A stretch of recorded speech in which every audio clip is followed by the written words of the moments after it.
This is more about life in the time of the coronavirus epidemic. Samuel Pepys reporting.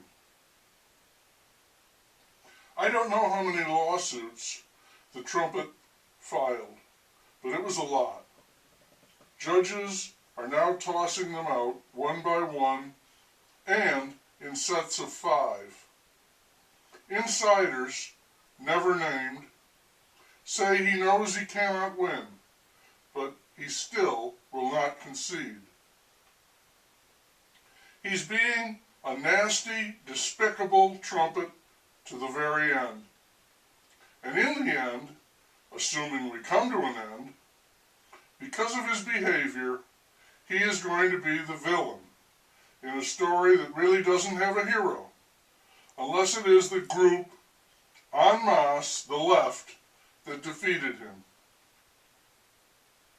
Yet there was a protest in Washington today in support of the Trumpet, saying it isn't over, saying that he will win. Life is always unpredictable. We strive to shape it into an orderly form, so much so that it seems as if it is no longer unpredictable. But it is.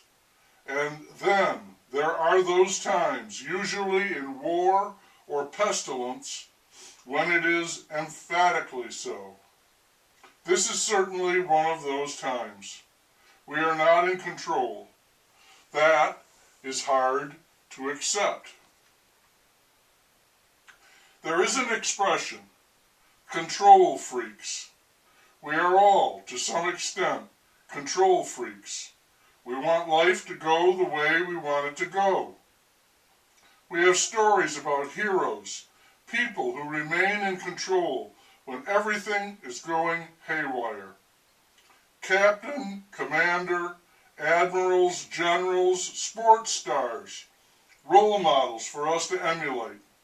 People who keep their cool. But no one can take on the virus, not until we get a vaccine. The Trumpet said by April. The governor of New York said he would not accept a vaccine rammed through like Project Warp Speed. The Trumpet said, fine, we won't bother to send you any. So already we're squabbling over a cure that isn't here yet. Let's face it, disagreeing is something we excel at.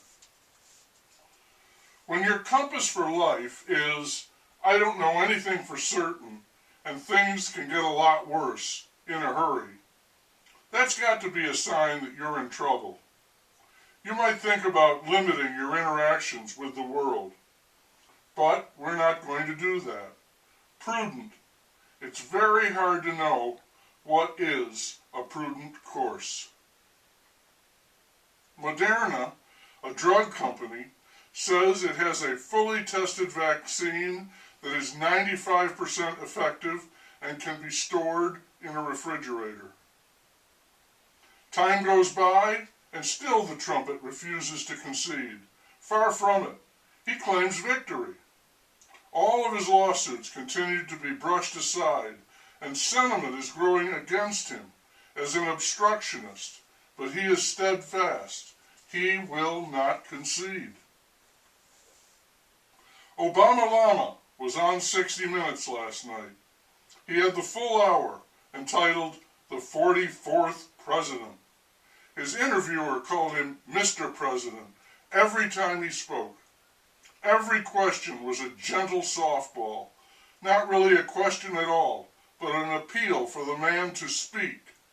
And Obama Llama acted like a monk who has come out of seclusion to offer seeds of wisdom and kernels of advice to the needy people.